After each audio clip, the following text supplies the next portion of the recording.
Now, let go of specific objects. Rest as pure awareness itself. Awareness of something, but awareness in itself. This is your true nature.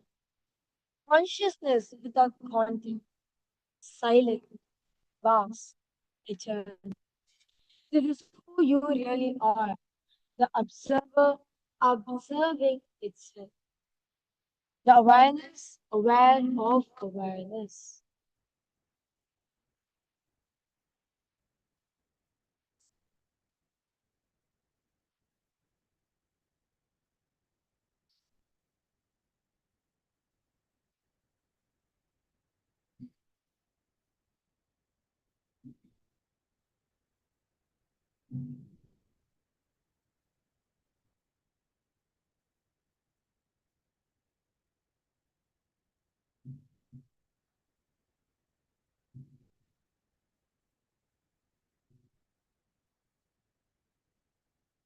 Observe the observer. Become aware of the awareness. Observe the observer. Witness the witnesser.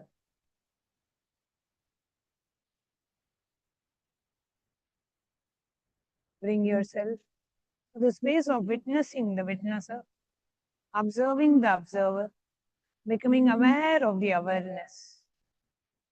Gently rest in the state.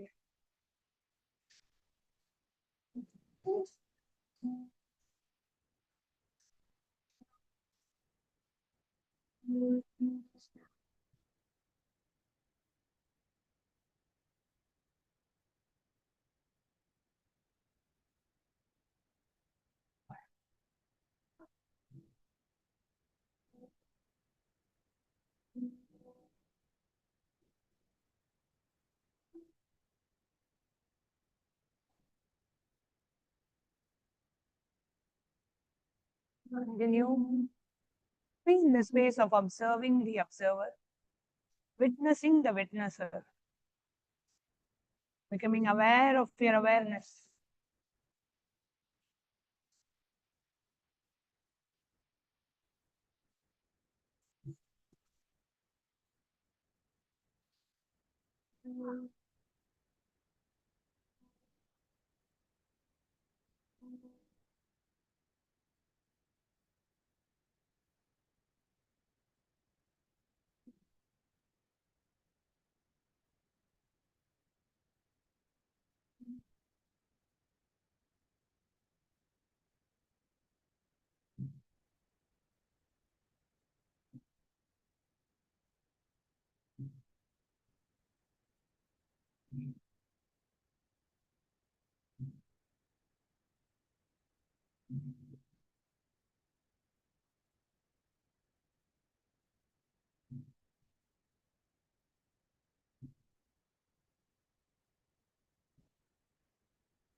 As pure awareness, not aware of something, but aware of awareness. Silent, vast, eternal. This is who you really are. The observer, observing itself. The awareness, aware of awareness.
puja is where we mirror our brains with the powerful neurological activity of the Supreme Pontiff of Hinduism, Bhagavan Sri Nithyananda Paramashivam, who is the ultimate manifestation of Paramashiva. Here, in this auspicious moment of space-time, through this puja, we will access the higher vertical time zones. Let us now offer our heartfelt gratitude and devotion to the Supreme Pontiff of Hinduism and all his deities in Kailasas around. वराभयकराम्बुजं विमलगन्धपुष्पाम्बरं प्रसन्नवदने क्षणं सकलदेवतारूपिणं स्मरेत् शिरसि हंसकं तदभिधानपूर्वं कुर्वन् अथ धूपः ॐ धूरसि धूर्वधूर्वन्तं धूर्वदयोस्मान् धूर्वदितं धूर्वयं वयं धूर्वामस्त्वं देवानामसि संस्थितमं वप्रतमं जुष्टतमं मन्यतमं देवहूतममृतमसि हविर्दानं त्रिगुंहस्वमाह्वाः मित्रस्य त्वा चक्षुषा प्रेक्षेर्मा संविक्ता मा त्वाहिगं शिशुम् श्री सर्वदेव देवी स्वरूपाय भगवते श्री नित्यानंद परमशिवाय नमः धूपमाग्रापयामि अथ दीपः ॐ उद्दीप्य स्वजातवेदो भग्निं निरवृतिं मम पशुभृत्यमख्यमावह जीवनं च दिशो दिशा मानोहितं श्रीर्जातवेदो रामस्त्वं पुरुषं जगत् अभिद्रदग्नागहि श्रिया मा परिपातया श्री सर्वदेवदेवी स्वरूपाय भगवते श्री नित्यानन्दयामि नैवेद्यानन्तरमाचमनं समर्पयामि नीराजनम्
प्रदाताय नित्यानन्देश्वर रूपिणे श्री कैलास प्रधानाय नित्यानन्दाय मङ्गलम् मूल प्रकृति रूपाय परमशिव शक्ति स्वरूपिणे आदिपूज्याय देवाय सकृत् पूर्णत्वरूपिणे श्री कैलास प्रधानाय नित्यानन्दाय मङ्गलम् सर्वाभय विनाशकाय शत्रु संहार रूपिणे श्री कैलास प्रधानाय नित्यानन्दाय मङ्गलम् योग पट्टाभिषिक्ताय राजसन्न्यासधारिणे श्री कैलास प्रधानाय नित्यानन्दाय मङ्गलम् सार्वभौमैकपत्याय राजराजार्चिताय च श्रीकैलासप्रधानाय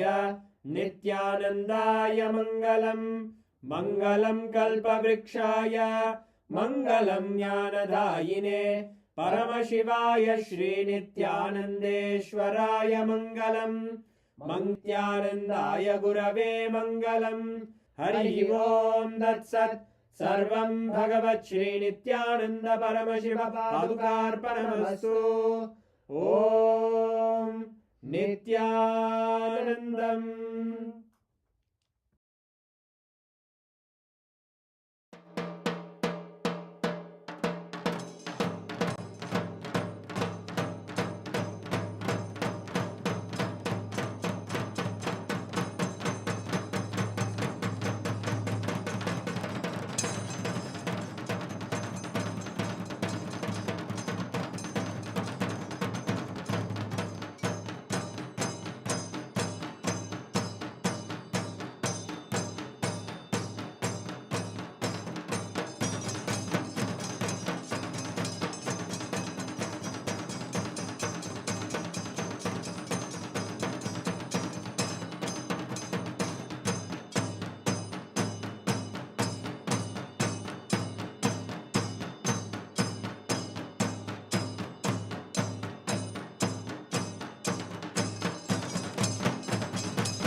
As the ultimate manifestation of Paramashiva's Dakshinamurti, Veena Dakshinamurti, Yoga Dakshinamurti, Vyakhyana Dakshinamurti, Gurumurti, Ashwarudamurti, Brihaspati and Shukra.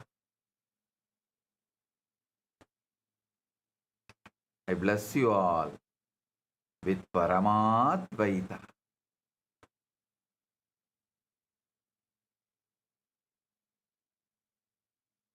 All the Chit Sabha members, Rajya Sabha members, Kailasa Vasis, Kailasas, e-citizens, and all the devotees, disciples, everyone connected through all the social media, Paramashivam,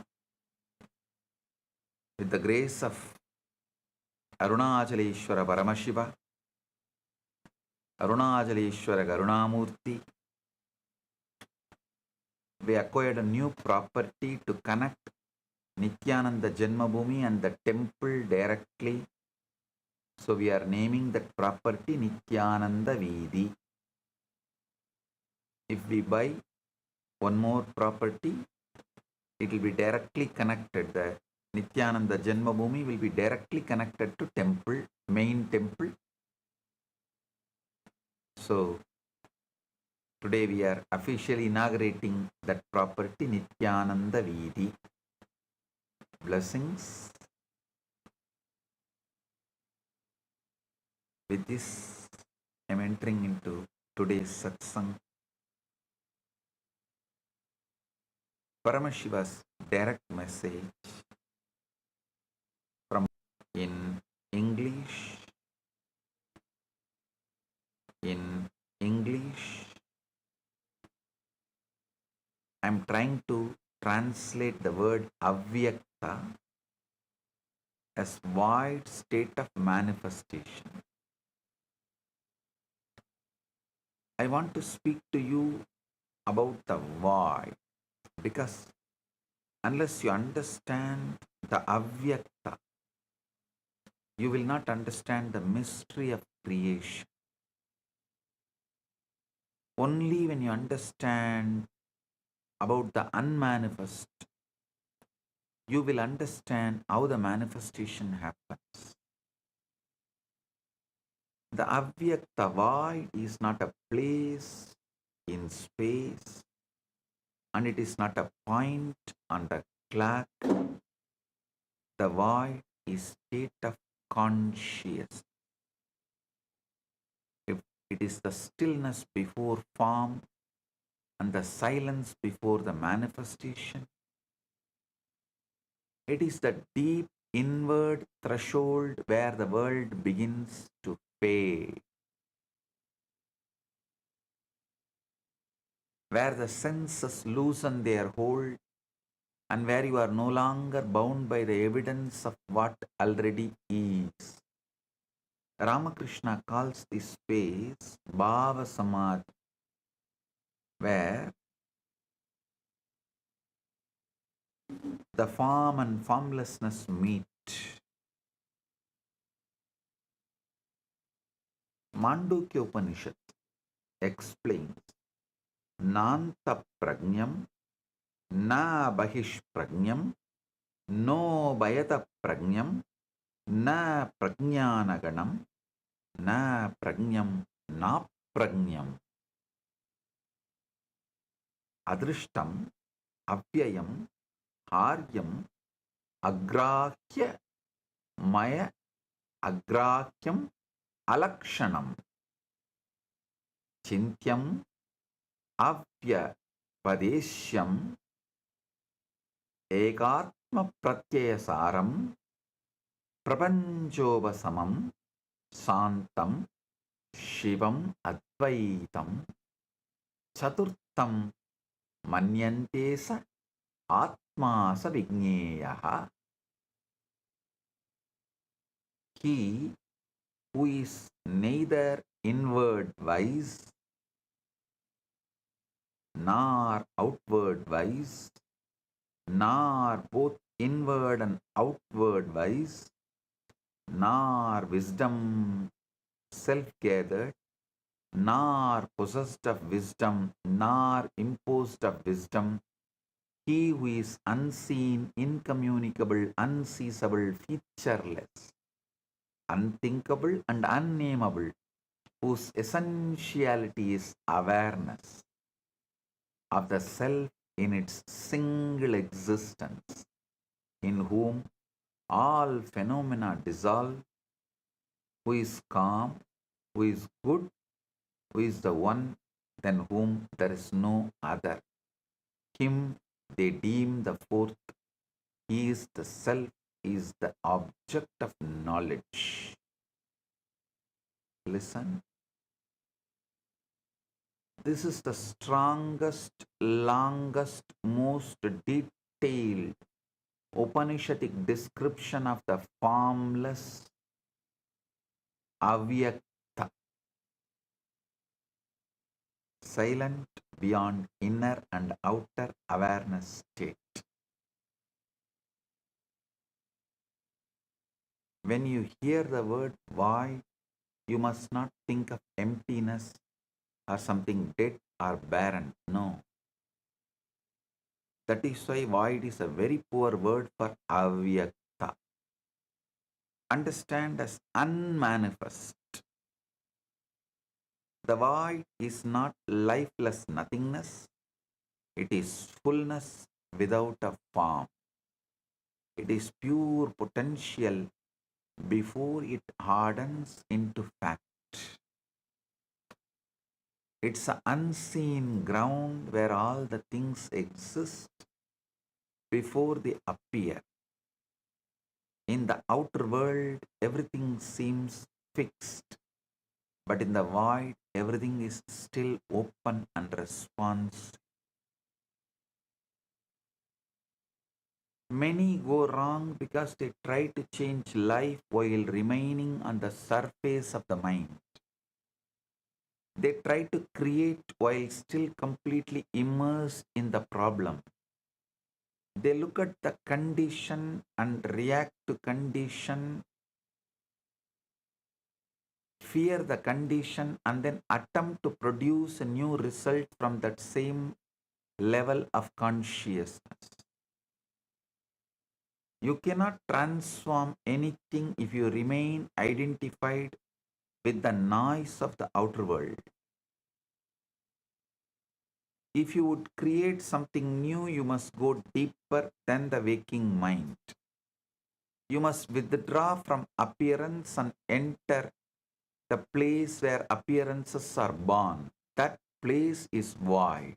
When you hear the word void, you need to understand this unmanifest concept of avyakta.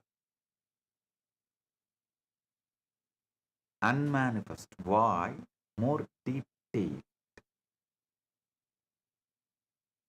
Kathopanishad describes Yada vanchavadishtante jnanani manasasaha buddhischa na viseshtate tamahu paramam gatim. When the five instruments of knowledge stand still together with the mind, and when the intellect does not move, that is called the supreme state, mere relaxation. Relaxation is only the beginning. Restful awareness, emotionally present but not charged, mentally present but not feverish, mind present without mental fever.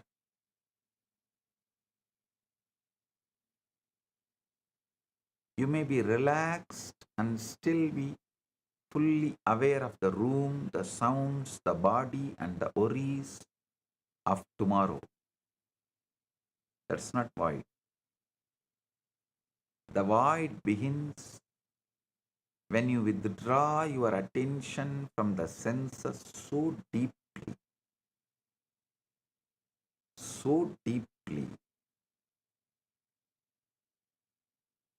that the outer world no longer holds you. Listen, Patanjali describes this state. Tata drashtu swarupe avasthanam vritti sarupya midaratraha. Tata drashtuhu swarupe avasthanam vritti.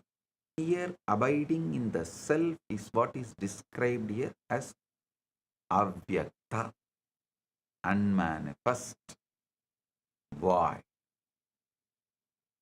You are not supposed to fight the senses, and you are not to strain against them. You simply stop attending to them. You let the body become still, heavy and distant. You let the sounds of room drift into the background. You let the awareness of space itself begin to fade. You lose interest in the outer world and turn inward toward the silent center of being. Then there comes a delicate interval where you are not fully asleep and not entirely aware of this world. Gita says, Yata samharade chayam kurmongani vasarvasaha indriyani indriyartebhya stasya prajna pratishtita. Bhagavad Gita, 2nd chapter, 58th sloka. One who is able to withdraw the senses from their objects, just as a tortoise withdraws its limbs into its shell, established in divine wisdom, you are aware, but the world no longer feels solid around you. The body is quiet, the senses are dim, and the mind is no longer arguing as it did in the waking state. This is the lull, this is the stillness, this is the threshold of creation, this is the void. Listen.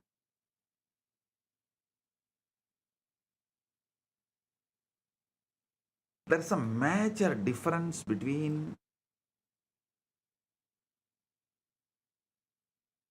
pre-Shankara Advaita and post-Shankara Advaita. Listen. Pre-Shankara, classical Advaita, and post-Shankara, Shankara Advaita. The major difference, you can see stark difference. Just Shankara's Guru, Govindabada, Govindabada's Guru, Gaudapada.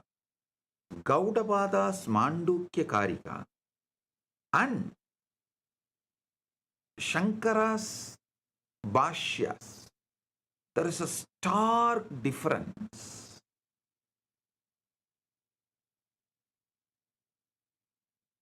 I can say in a way, Shankara is talking to a different set of people and he has to present his arguments in a different way. So he is using a different words, or I can even say he has developed it for various sampradaya people to understand Advaita. Whatever word I may use to justify, interpret, but there's a big difference between pre-Shankara Advaita and post-Shankara Advaita. Maybe I'll have a separate satsang about it elaborately. So now understand about this void. This avyakta is the threshold of creation. Through the purified mind, and he rejoices in the inner joy. This state is important because consciousness becomes receptive there.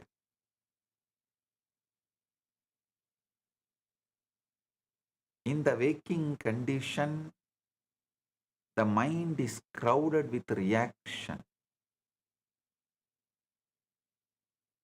doubts, logic, memory, fear, and the constant testimony of senses. A potter, in those days, a potter makes toys also out of clay. The potter made a mice and elephant out of clay.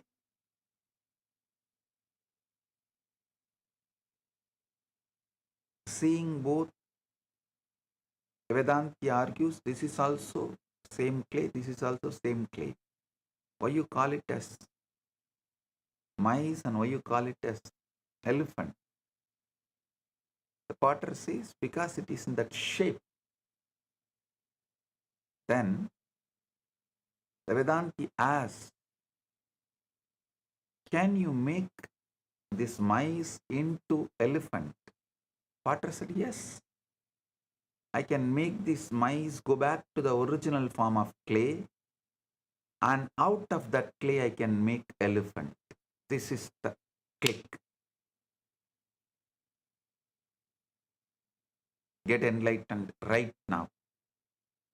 You are a man made out of clay. You have to go back to that clay state, avyakta. Then from there you can make divine, whatever you want, that fulfilled, ultimate you. The present you has to go back to the clay state to become, to manifest as the ultimate you.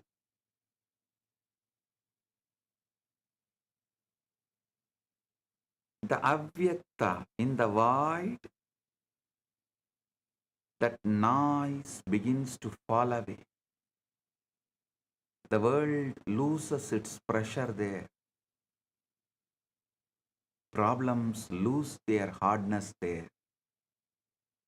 The old state begins to loosen there.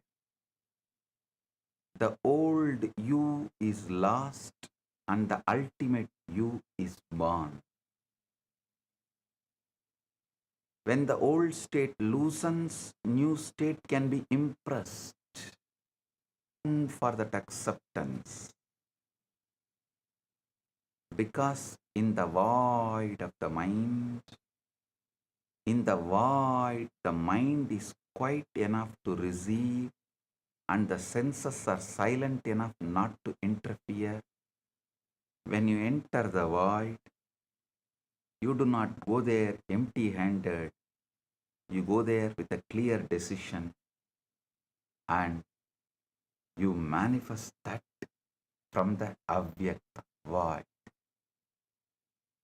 Patanjali describes Tate varta matra nirbasam swarupa sunyamiva samadhi. When the object of meditation only shines forth in the mind, as though devoid of the thought of even the self who is meditating, that is called samadhi. Even the self who is meditating dissolves.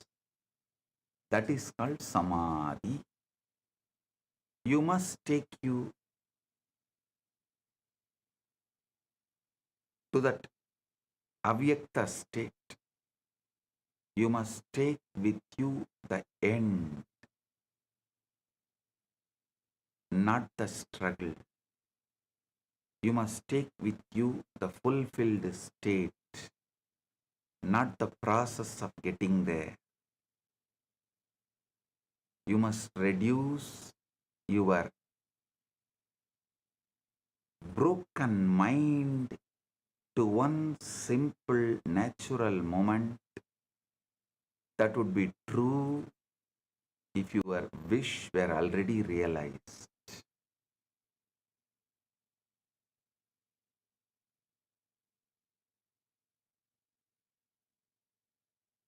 You should not concern yourself with how it will happen. You should not rehearse the chain of events. You should not ask by what means the world will rearrange itself. You simply choose the result. You choose the reality already completed. Having chosen it, you enter the stillness and allow that fulfilled moment to arise within you. You do not force the scene. You do not strain to visualize with unnatural intensity, emotionally charged. You let it come gently by being emotionally present. It may be faint at first. It may be simple, but that does not matter. The power is not in perfect imagery. The power is in inner acceptance. The power is in feeling the reality of what is being assumed. You must feel that you are there. You must feel that it is so. You must feel the naturalness of the wish fulfilled.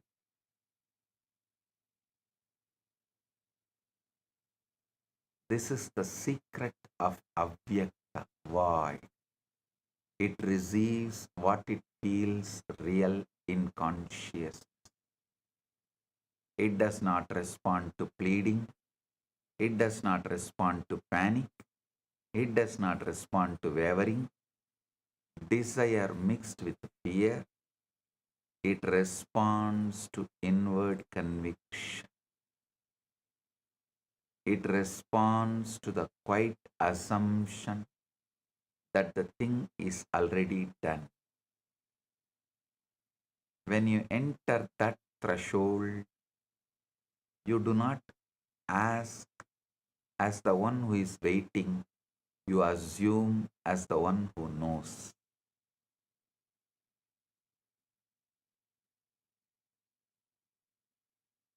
You should not take your problems into the Avyakta void and keep discussing them there.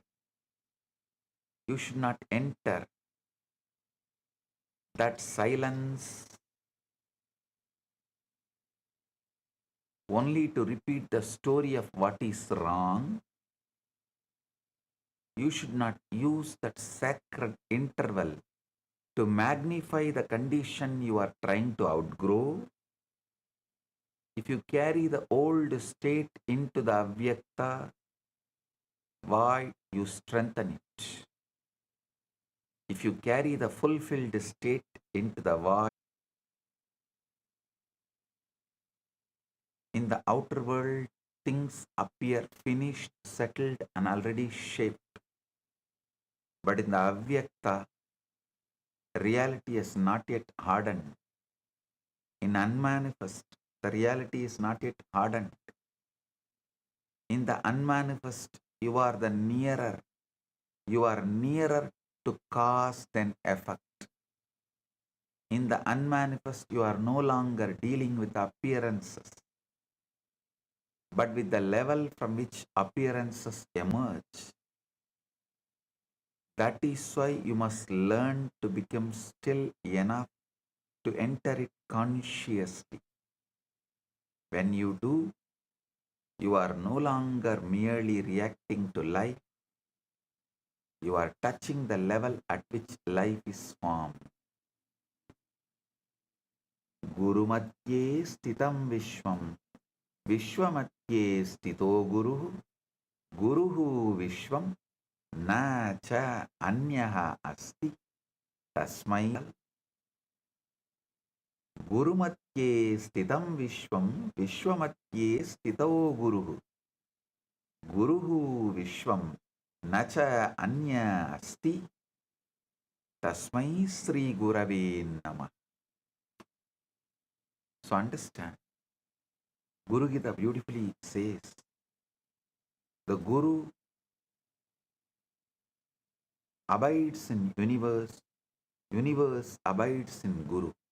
I tell you, every day you are also reaching that moment before you fall asleep. That is why I repeat, the moment before sleep is precious. Every night you are already moving toward the void. Every night the body releases Every night the senses begin to withdraw